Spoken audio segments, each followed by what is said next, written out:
When my baby arrived early, I sent a message to the family group chat, "We're in the NICU, please pray." My aunt replied with beach pics from Hawaii. No one showed up. A month later, still in the hospital cafeteria, I saw 62 missed calls and a text from my brother, "Pick up, it's bad." I answered.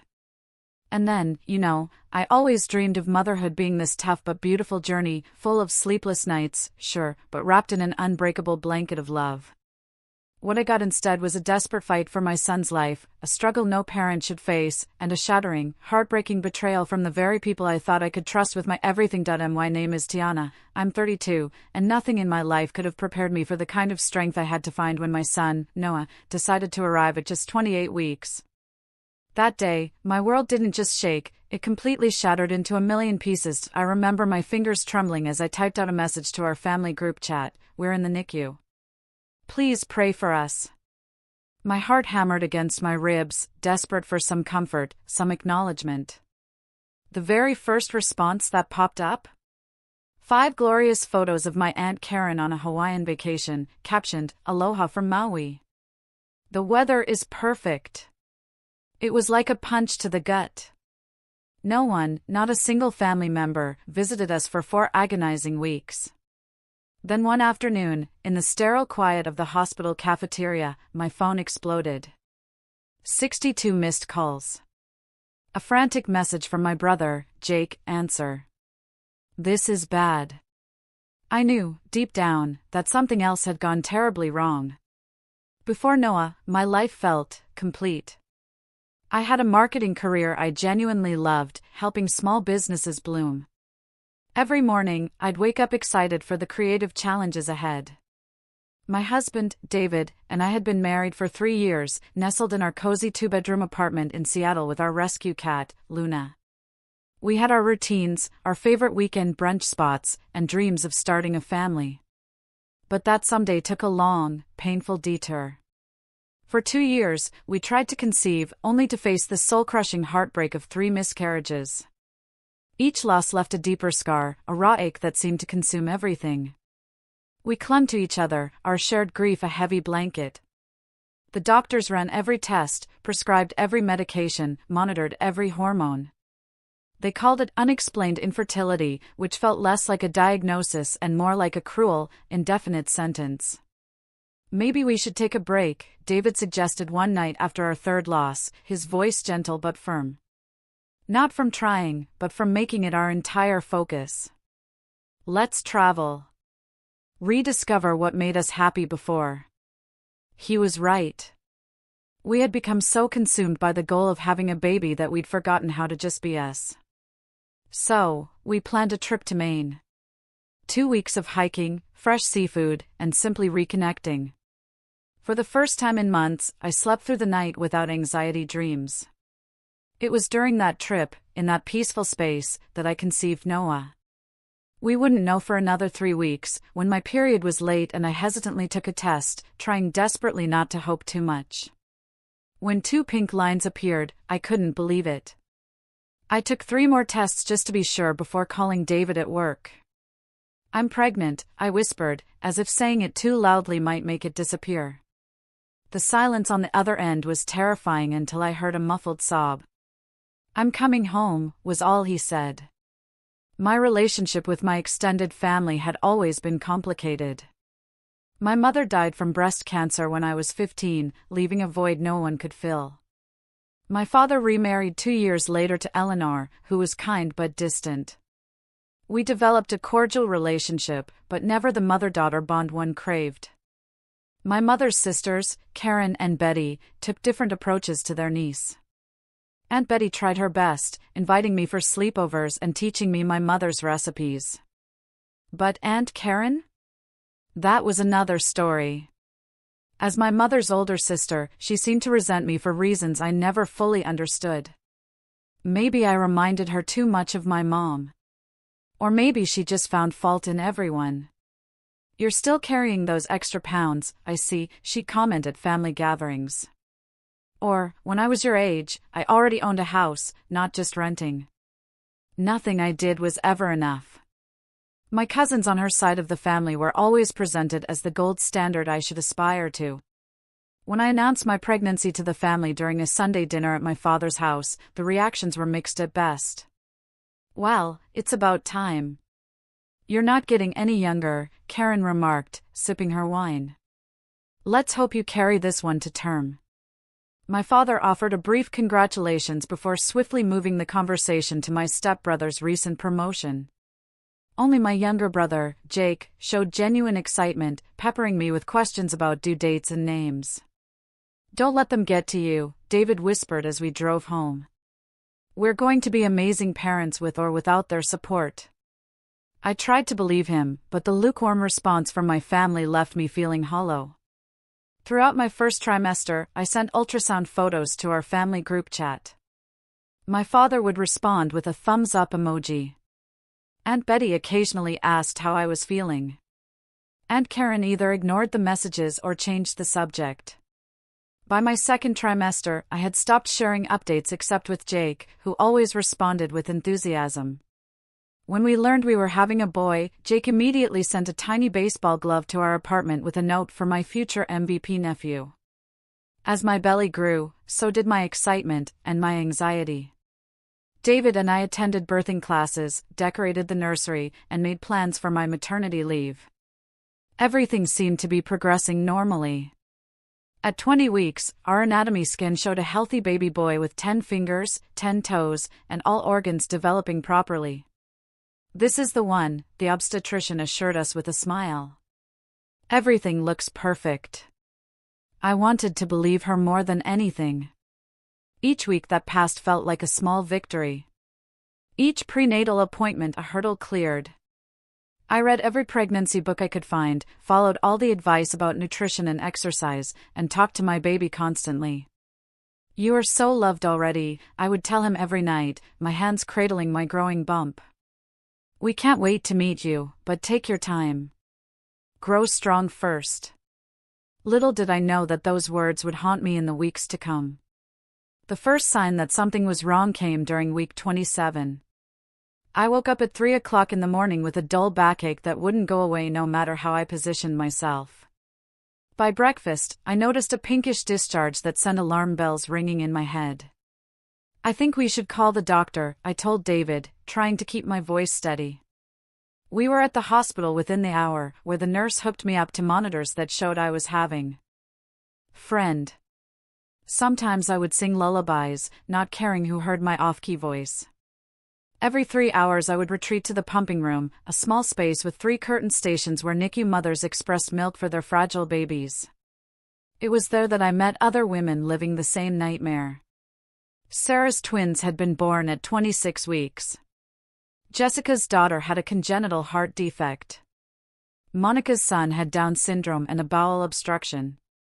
Different circumstances had brought us to the same room, our bodies producing milk for babies we could barely hold. My mother-in-law said I should just formula feed since he can't breastfeed yet anyway, Jessica confided one afternoon as we sat with our pumps. "She doesn't understand why I'm putting myself through this." My sister asked if I was still stuck at the hospital all day, Monica added, rolling her eyes, "as if I'm here by choice." These women understood what my family could not, the profound grief of leaving the hospital without your baby. The physical pain of recovering from birth while spending 12 hours a day in an uncomfortable chair. The emotional whiplash of celebrating the smallest victories while living in constant fear of setbacks. We formed a text group, checking in on each other's babies and offering support when the journey got too overwhelming. They became my NICU family, bound by an experience I would never have chosen, but couldn't navigate alone. David tried his best to be present, but reality set in quickly. His company offered only 2 weeks of paternity leave, which he had to take immediately after Noah's birth. After that, he returned to work, coming to the hospital in the evenings and on weekends. "I hate leaving you both," he confessed on his first day back at work. "It feels wrong. We need your health insurance now more than ever," I reminded him, "and someone has to earn money. The bills aren't going to stop because our lives did." The financial reality of our situation was becoming clearer each day. Even with insurance, the cost of a NICU stay was astronomical. Every day added thousands of dollars to our medical debt. My own unpaid maternity leave had started sooner than planned, and with Noah's extended hospital stay, I was facing the possibility of having to return to work before he even came home. David and I would meet in the hospital cafeteria for dinner, picking at bland food while discussing logistics: who would take the morning shift at the hospital, had the insurance approved the latest procedure, could we negotiate with my boss for a longer leave? Should we consider taking out a loan to cover expenses? These practical conversations kept us functioning, but they left little room for processing the emotional trauma we were experiencing. At night, alone in our bed, while David slept on the pull-out couch to give me space to recover, I would sob silently into my pillow, overwhelmed by fear, guilt, and loneliness. The absence of my family's support became more conspicuous with each passing day. I would scroll through social media during the long hours by Noah's bedside and see updates from their lives. My father and stepmother at a concert. Aunt Karen posting about a family dinner where I hadn't been invited. Cousins gathering for a weekend at someone's lake house. Life was continuing for them as if nothing had changed. While my world had completely shattered and reformed around the NICU, each photo, each casual update about their normal lives felt like a deliberate reminder of my exclusion, of how little they cared about Noah's fight or my struggle. I tried to push down the hurt and focus on what mattered. Noah was making slow but steady progress. He had been moved from the ventilator to CPAP, a less invasive form of breathing support. He was tolerating small amounts of my breast milk through a feeding tube. His weight had increased to 2 pounds, 8 ounces by the end of the second week. He's doing everything we want to see, Dr. Patterson, the neonatologist, assured me during rounds. But remember, this is a marathon, not a sprint. I settled into the NICU routine, finding small comforts where I could. The reclining chair by Noah's incubator became my second home. I kept a journal of his daily progress, documenting each milestone, no matter how small. First time opening his eyes. First time wrapping his entire hand around my fingertip. First time receiving a full feeding without setting off alarms. These tiny victories sustained me through the darkest moments. The times when the isolation threatened to overwhelm everything else. In the absence of my family's support, I created a new support system of medical professionals, fellow NICU parents, and the few friends who made the effort to check in regularly. By the way, if you're still with me and finding yourself nodding along, please take a second to hit that subscribe button. More raw, honest stories like this are coming, and your support means the world to me. By the 4th week, Noah had graduated to an open crib, maintaining his own body temperature, a significant milestone for a preemie. He still needed oxygen support and feeding assistance, but he was growing stronger every day. His features were becoming more defined, less alien, and more like the baby I had imagined during my pregnancy. "He has your nose," David remarked one evening as we both hovered over the crib, a rare moment when we were both able to be at the hospital together. "And your chin," I added gently, stroking Noah's cheek with one finger.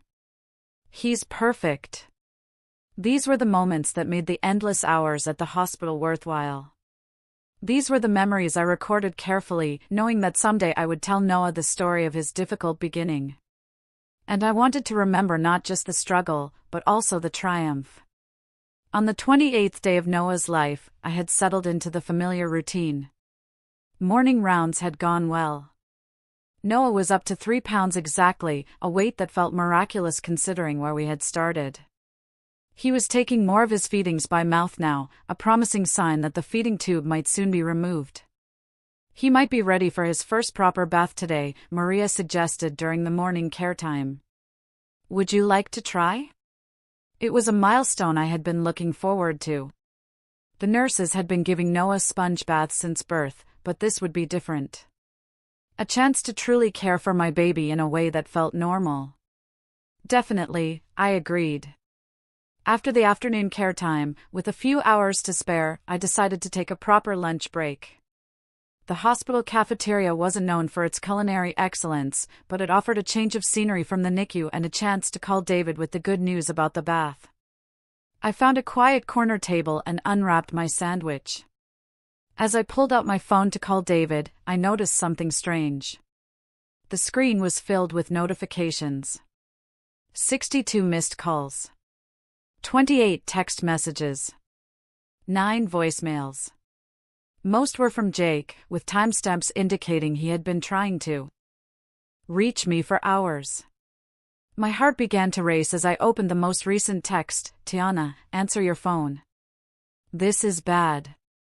With trembling fingers, I called him back. He answered on the first ring. Where have you been? His voice was tight with tension. I've been trying to reach you all morning. I'm in the NICU as always. My phone was on silent. The fear in his voice made my stomach clench. What's going on? There was a heavy pause before Jake spoke again. It's Aunt Betty. She was in a car accident early this morning. It's pretty serious, G. They don't know if she's going to make it. The world seemed to tilt sideways. Aunt Betty, the one relative besides Jake who had shown me any kindness over the years. Aunt Betty, who at least had sent messages acknowledging Noah's birth, even if she hadn't visited. What happened? I managed to ask. Drunk driver ran a red light, hit her driver's side. She has internal bleeding and a head injury. They've taken her into surgery. Jake's voice cracked slightly. Everyone is at Memorial Hospital now. Dad asked why you're not here yet. A bitter laugh escaped my throat before I could stop it. He asked why I'm not there? Are you serious, Jake? I've been sitting with my premature son in the NICU for 4 weeks, and not one person from our family has bothered to visit. Not Dad, not Eleanor, not Aunt Karen, not any of the cousins. No one except you has even called to check on us. The silence on the other end of the line told me Jake was processing this information. That can't be right, he finally said. They said they were visiting regularly. Aunt Karen told everyone at Sunday dinner last week that she had been bringing you meals and sitting with Noah so you could rest. It was like a punch to the gut. What? She said what? She's been telling everyone that she visits you 3 times a week, that she brings home-cooked meals to the hospital, that she sits with Noah while you nap or shower. Jake's voice had shifted from confused to angry. She even showed Dad pictures of Noah that she claimed to have taken herself. My mind raced to make sense of this. The only pictures I've ever sent to the family chat are the ones I took. She must have saved them and pretended they were hers. What about the others? Dad? Aunt Betty, before the accident? No one, Jake. No one has been here. My voice broke as the full weight of the betrayal hit me. They've all known where we are. They've all known how serious this is, and no one came. I could hear Jake's breathing change, I could practically feel his anger through the phone. I knew something was off. I kept asking why they weren't talking about Noah more, and Karen would always say that you wanted privacy, that you were tired of everyone asking for updates. That's the opposite of the truth. I've been sending updates to the family chat every few days, and most of the time, no one even responds. I haven't been seeing those messages. I wonder if she created a separate group without me. There was the sound of movement as if Jake was pacing. This is unbelievable. I wiped away tears, aware that people at nearby tables were starting to notice my distress. I can't leave Noah to come to Memorial. He's still too fragile, and I need to be here for his care times. I understand. I'll go, but gee, this is not over. They can't get away with treating you and Noah like this. After hanging up with Jake, I sat frozen in the cafeteria chair, my sandwich untouched. The magnitude of what I had just learned was almost too much to process. Not only had my family abandoned me during the most traumatic experience of my life, but Aunt Karen had actively lied about it, pretending to be supportive while leaving me to struggle alone. Why? What possible reason could she have for such cruelty? And how had everyone else accepted her lies without question, never bothering to call me directly or verify her claims? The memory of all those nights I had cried myself to sleep, wondering why my family didn't care enough to visit, now took on a new dimension of betrayal. This was not simple neglect. This was deliberate deception. I checked the time, realizing I needed to get back to the NICU for Noah's afternoon care. Despite the emotional bombshell, my son's needs came first. I would have to process this revelation later. As I walked back to the NICU, my phone buzzed with a text from Jake. Just arrived at Memorial. Everyone is here. We'll update you on Aunt Betty soon, and I am going to get to the bottom of this current situation. I took a deep breath and pushed through the NICU doors, determined to be present for Noah, despite the storm raging inside me. He deserved a mother who could put aside her own pain to care for him. And that was exactly what I intended to be. 2 days after the revelation about Aunt Karen's lies, Jake arrived at the NICU, his face a mixture of exhaustion and determination.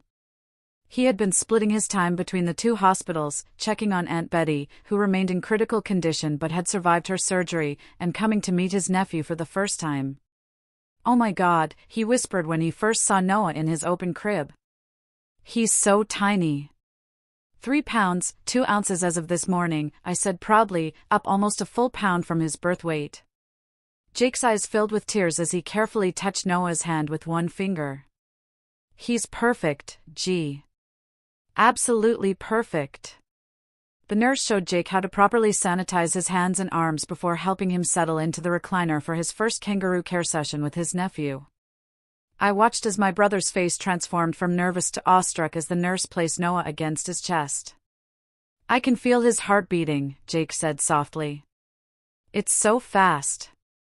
"That's normal for preemies," I assured him. "Everything about them works overtime." For an hour, Jake sat motionless, afraid to disturb the tiny baby sleeping on his chest. I took photos, wanting to document this moment of pure love amidst all the chaos. When the nurse came to put Noah back in his crib for his next assessment, Jake looked physically pained to let him go. "I can't believe they haven't seen him," he said once Noah was settled. "I can't believe they haven't been here for you." The anger in his voice matched what had been building in me since our phone call. "What have you found out?" I asked, leading him to the NICU family room where we could talk privately. "It's worse than we thought," Jake said, running a hand through his hair. "Karen has been systematically isolating you from the family for months, maybe years. After you announced your pregnancy, she started telling everyone that you wanted space, that you were stressed and needed minimal contact." I shook my head in disbelief. "That makes no sense. Why would anyone believe that?"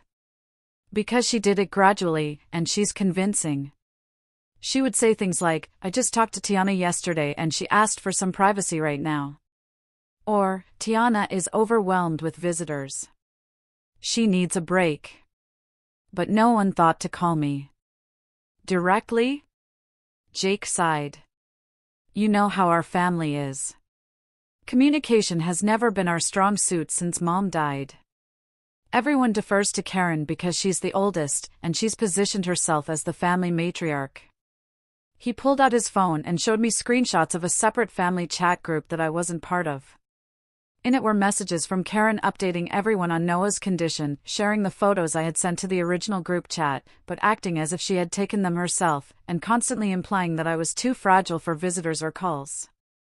"She even told Dad that you specifically asked him not to come because seeing him would remind you too much of Mom and you couldn't handle that emotional stress on top of everything else," Jake added. "That is absolute nonsense," I said, my voice rising enough that a passing nurse gave us a concerned look. I lowered my tone. "I would have given anything to have family support these past weeks." "I know," Jake squeezed my hand. "And now they know, too.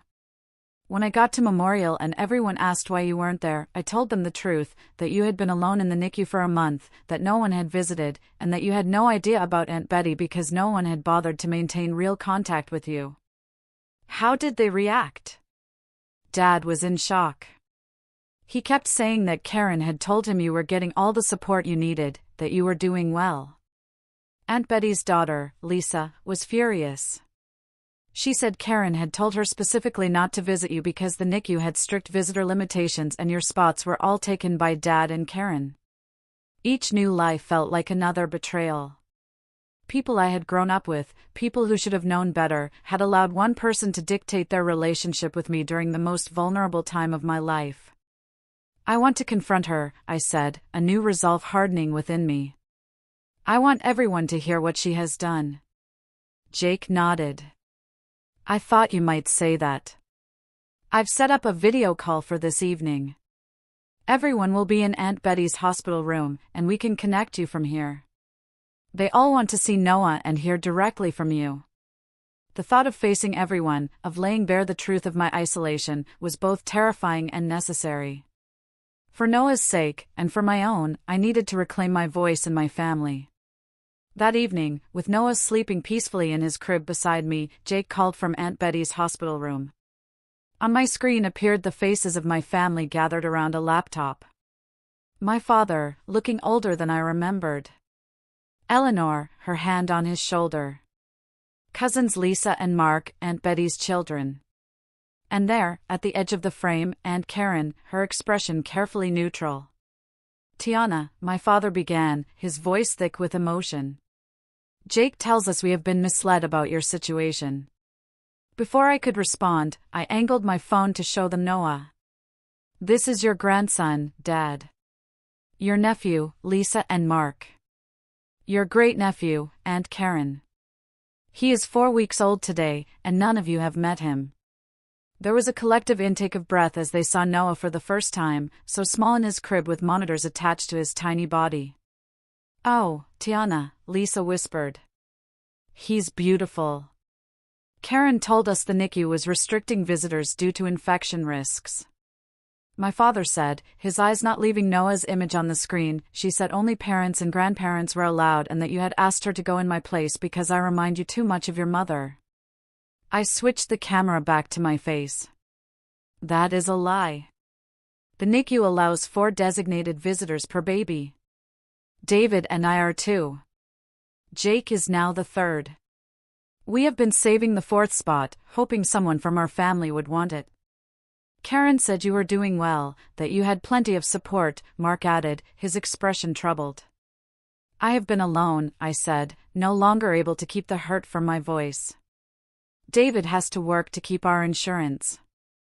I have been sitting in this hospital for 12 hours a day, watching my son fight for his life with no family support except for Jake's phone calls. I have been pumping breast milk every 3 hours around the clock, recovering from a C-section, dealing with medical decisions and insurance paperwork, all while terrified that my baby might not survive, and not one of you called me directly to check in. The silence that followed was heavy with shame. Every face on the screen, except for Karen's, showed shock and remorse. Why? I finally asked, looking directly at Karen. Why would you lie to everyone? Why would you isolate me when I needed family the most? Karen's face remained impassive. I was protecting the family from your drama. You have always been attention-seeking, just like your mother. Always the victim, always needing everyone to drop everything for your crisis. The cruelty of her words left me momentarily speechless. How dare you? Jake's voice came through, hard with anger. Tiana's son is in the NICU. This is not drama or attention-seeking. I visited once, Karen continued as if Jake had not spoken. The first week, you were sleeping, so I didn't wake you. I saw enough to know that the nurses had everything under control. There was no need for the entire family to upend their lives. You never visited, I said, finding my voice again. Not once. If you had, any of the nurses would remember you, and they would have logged you in as a visitor in our record. Are you calling me a liar?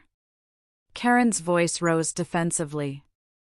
Yes, I said simply. I am calling you a liar. You lied to everyone about visiting me. You lied about me asking for privacy. You lied about the NICU policies. And you stole the photos I sent to the family chat to pretend you had taken them yourself. The faces on my screen turned to Karen, who was now visibly flustered. I was trying to spare everyone the constant medical updates and drama, she insisted. No one needs to hear every detail about every ounce the baby gains or every test result. That was not your decision to make, my father said, his voice sharper than I had heard it in years. That was for us to decide. You took that choice away from all of us. What followed was painful but necessary. One by one, family members shared what Karen had told them about me, about Noah, about the situation. The web of lies was so extensive that it took nearly an hour to unravel it all. Throughout, Karen alternated between defensive justifications and tearful claims that she had only been trying to help. By the end of the call, boundaries had been drawn. My father and Eleanor would be coming to meet Noah the following day. Lisa and Mark would visit when they could leave Aunt Betty's side, and Karen had been told in no uncertain terms that her manipulation would no longer be tolerated. I want to be very clear, I said before ending the call. I am focused on Noah right now. His health and well-being are my priority. I do not have the emotional energy to maintain relationships with people who cannot respect me, or who bring negativity into our lives. Moving forward, I will choose carefully who is part of our family circle. Blood relation alone is not enough. With those words, I disconnected the call, emotionally drained, but strangely lighter, as if a burden I had been carrying for years had finally been set down.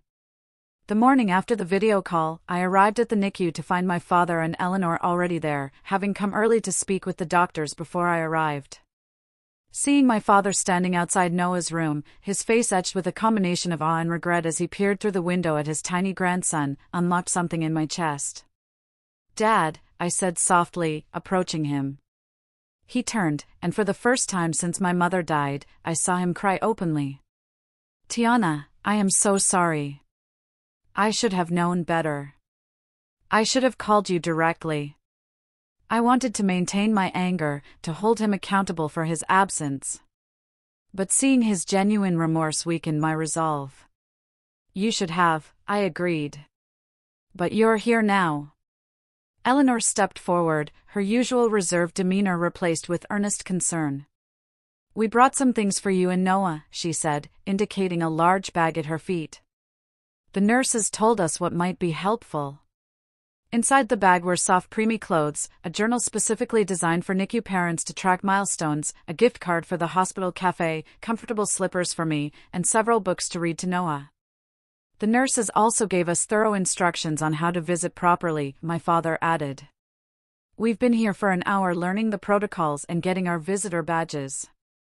Their effort was a starting point, a gesture that acknowledged the depth of their previous neglect. Together, we entered Noah's room where a nurse was checking his vital signs. "Good morning, little man," she said cheerfully to Noah. "You have visitors today." After washing their hands and arms according to NICU protocol, my father and Eleanor were introduced to their grandson properly.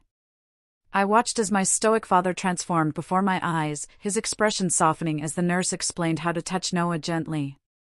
"He knows his mother's voice already," the nurse told them. "Talk to him. Let him learn your voices, too."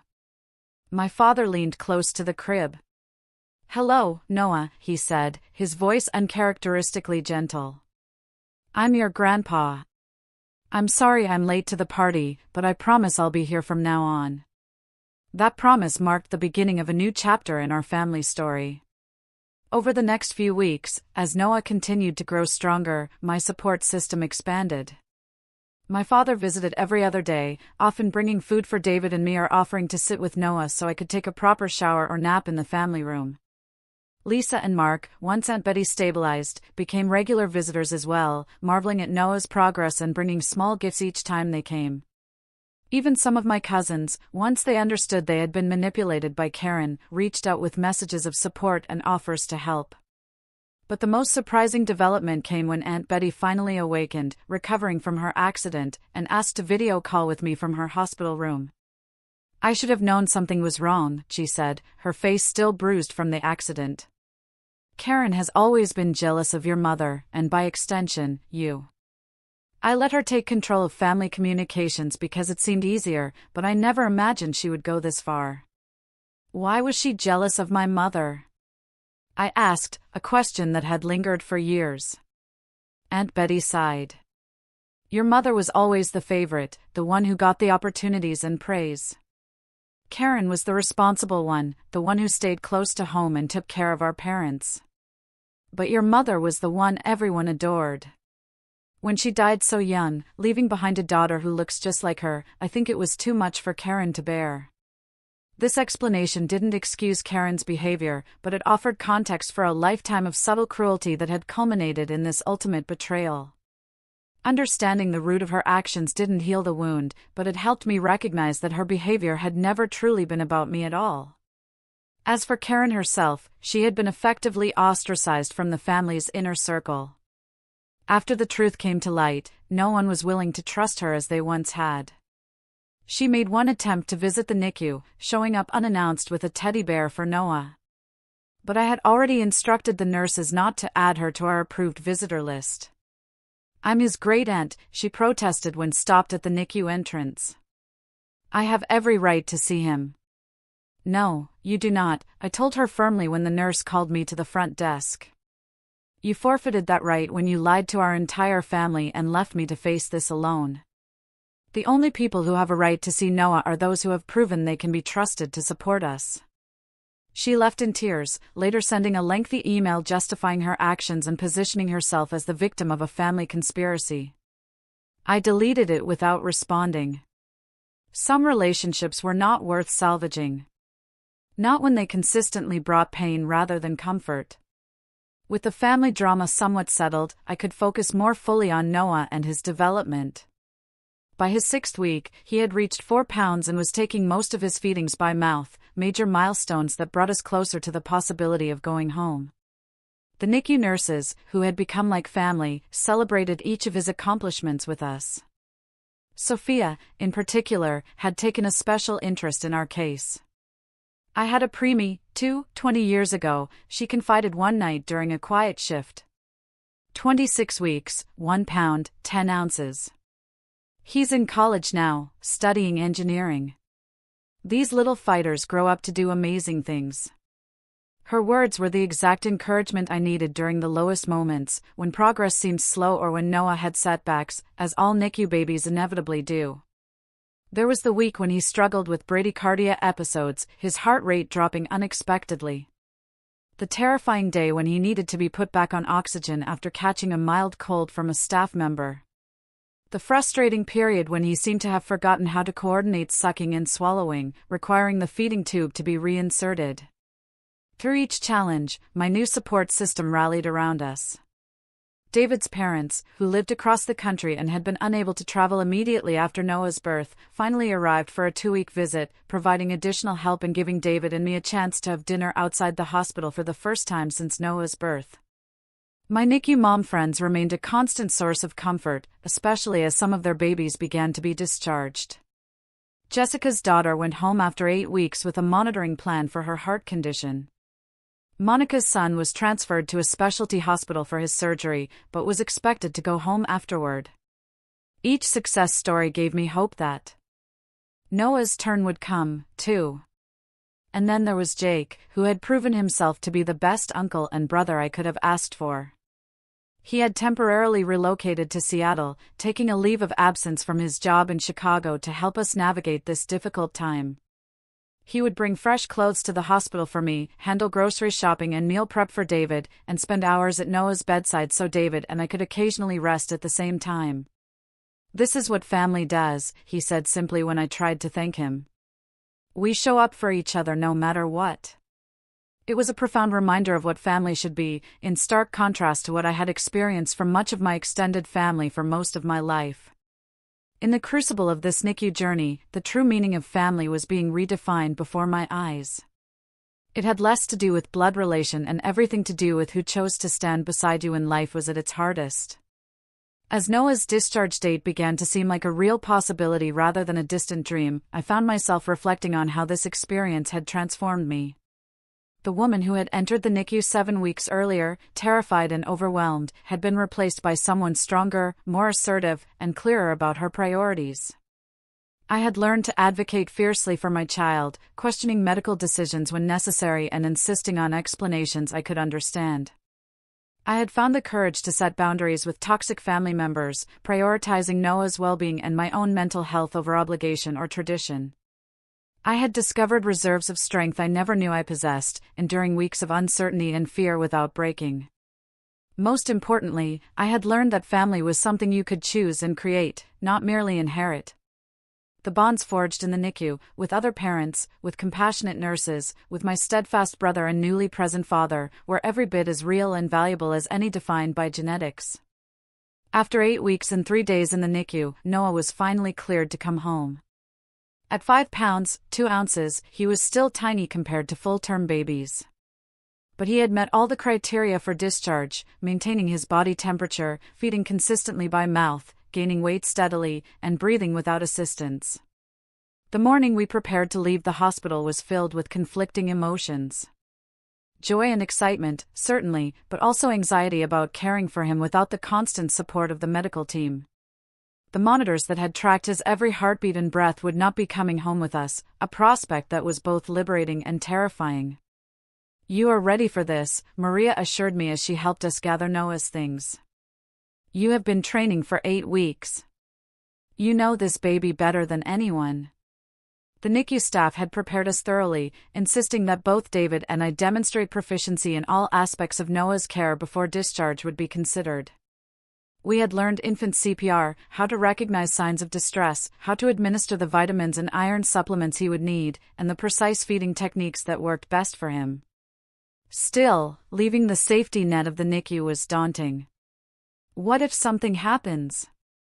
I asked David the night before discharge as we prepared the nursery at home. What if we miss something the monitors would have caught? Then we'll handle it, he said firmly, assembling the special angled bassinet recommended for Noah's lingering reflux issues. We have the pediatrician on speed dial. We have our NICU follow-up appointment next week, and we have each other. We can do this, Tiana. His confidence bolstered mine, and by morning, I felt ready to take this next step in our journey. Jake had stayed at our apartment overnight, cleaning and preparing a special welcome-home dinner. My father and Eleanor had stocked our refrigerator and pantry with meals for the coming weeks. David had transformed the nursery, adapting it for a preemie's needs rather than the full-term baby we had expected.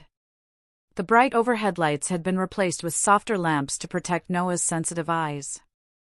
A humidifier maintained the optimal moisture level for his still-developing lungs.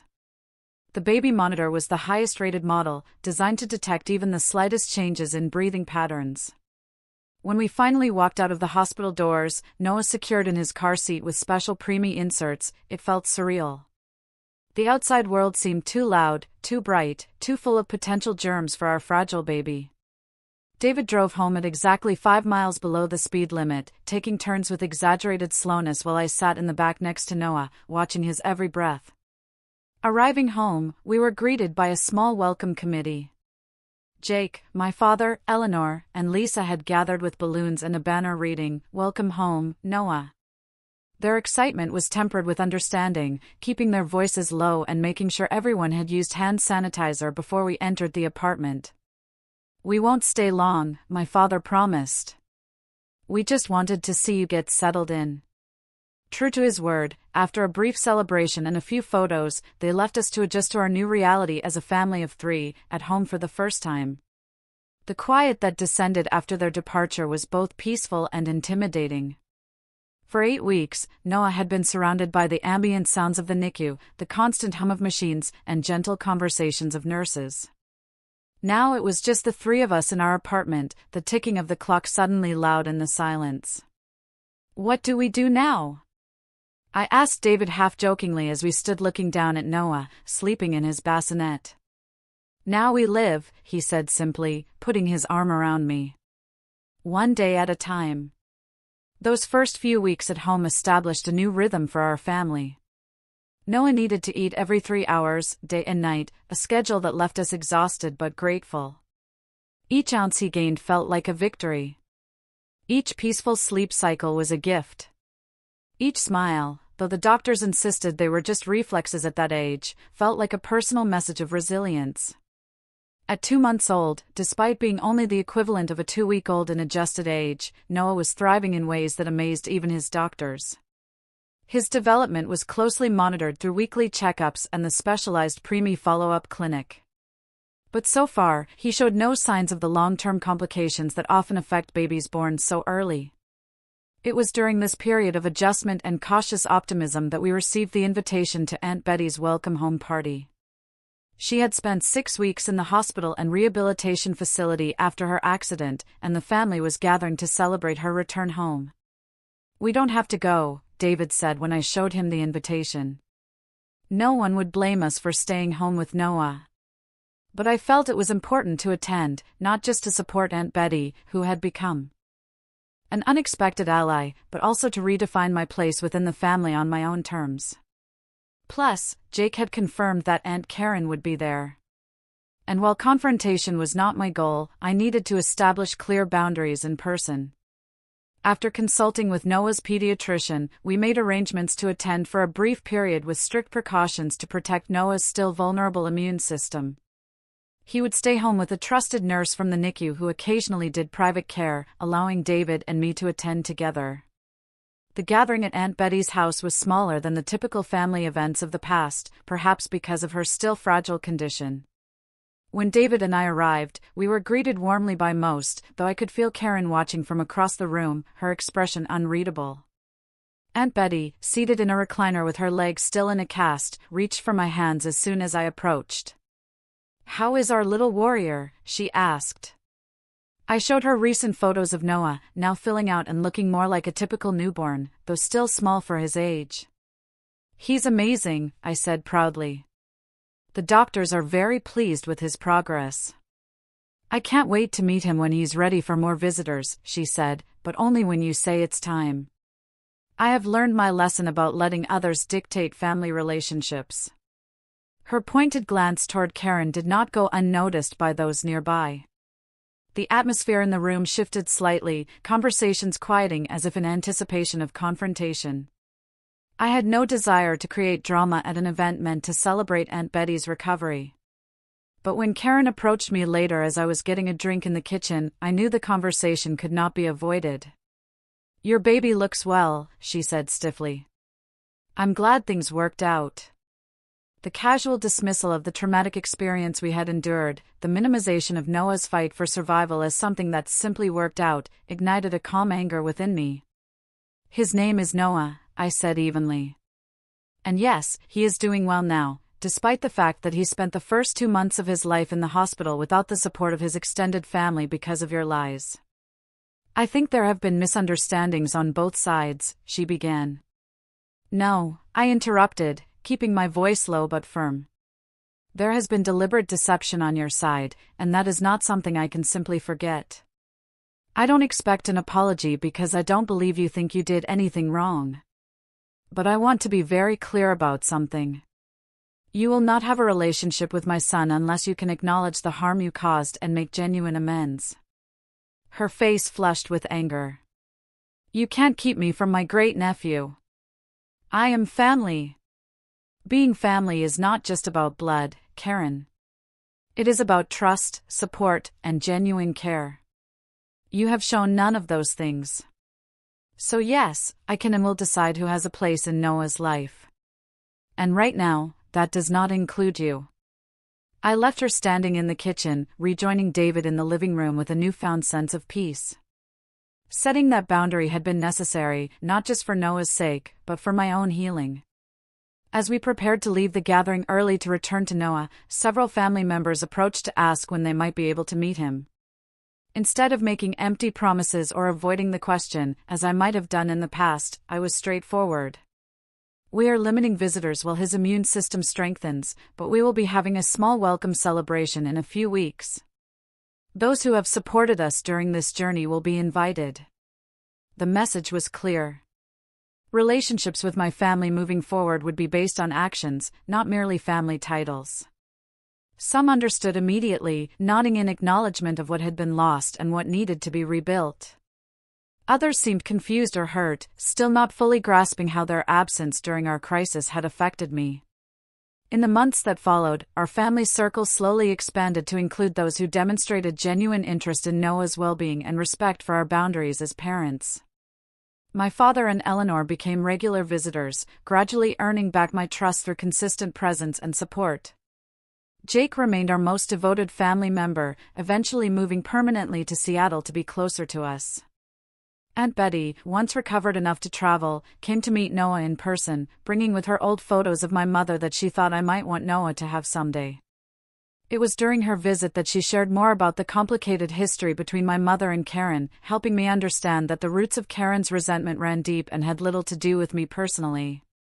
It doesn't excuse what she did, Aunt Betty emphasized, but sometimes understanding the why can help with letting go of the anger, even if you never let that person back into your life. She was right. While I maintained the boundary with Karen, refusing to pretend everything was fine for the sake of family harmony, I gradually released the anger I had carried. It was a burden I could not afford while raising a child who needed all the positive energy I could provide. Noah's first birthday, marked both on his actual birth date and his due date, as is customary for preemies, was a celebration of more than just his life. It was a recognition of the journey we had all taken, of the strength we had discovered, and of the family we had created, not just through birth, but through choice. Looking around at the people gathered in our home, I saw the NICU nurses who had become dear friends, the other preemie parents who had walked the journey alongside us, my brother who had stood by me when others had not, my father, who had earned his way back into our lives, and David, my partner through it all, holding our thriving 1-year-old son. This was family, I realized, not the one I had been born into, but the one we had built through crisis and love, through boundaries and forgiveness, through intentional choices about who deserved a place in our sacred circle. The NICU experience had nearly broken me. But in rebuilding myself, I had created something stronger than before. I had learned to trust my instincts, to advocate fiercely for those I loved, and to recognize that sometimes the most painful experiences lead to the most profound growth. Noah would grow up knowing this story someday, not as a tale of family betrayal, but as a testament to resilience and the power of choosing your own path. He would know that he was wanted, fought for, and cherished from his very first breath. He would understand that family is defined not by obligation, but by love and action, by who shows up when it matters most. As I watch him now taking his tentative first steps, babbling his first words, discovering the world with wonder in his eyes, I am grateful for the difficult journey that brought us here. Without it, I might never have found the courage to create the life and family we truly deserved. Have you ever had to redefine what family means to you? Who showed up for you during your darkest moments, and did they surprise you?